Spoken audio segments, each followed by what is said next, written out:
Mendimi kritik në një epokë digjitale, në informacionet e mia rreth kësaj epoke digjitale, është shumë e vërtetë që ajo e ka sjell botën tek ne, por dhe neve na ka dërguar në një hapësirë sa që është dhe vetë bota. Duket që është po aq e vërtetë që na ka mbushur me informacione të duhura, por gjithashtu na ka sjellur dhe informacione, na ka mbushur deri diku me informacione që mos jenë dhe aq të duhura. Është shumë e vërtetë që na ka ndihmuar të afrohemi me njerëz të largët, po ashtu po duket aq e vërtetë sa na ka ndihmuar që të largohemi me njerëz të afërt.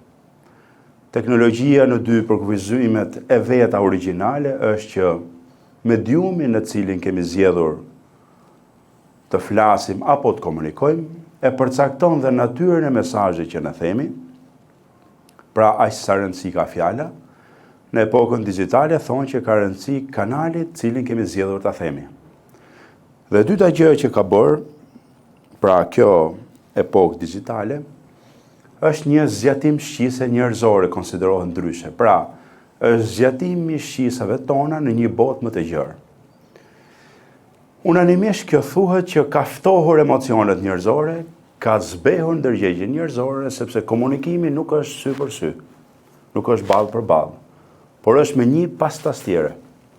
Gjë e cila jo gjithmonë njeriu është koshient emocionalisht kujt po i flet, cilës audiencë po i flet, saqë e ka lehtësuar në një formë aspektin emocional, po ka vështirësuar gjuhën, shprehurën, ndjesinë dhe emocionin, e ka bërë dhe aq të ftohtë mënyrën se si kemi zgjedhur dhe të komunikojmë. Prandaj nganjëherë kritikat në aspektin digjital do t'i vleni që e te i kalojnë normën njerëzore, po nganjëherë bëhen shumë të dobishme si janë të ftohta, bëhen pa emocione, bëhen shumë korrekte.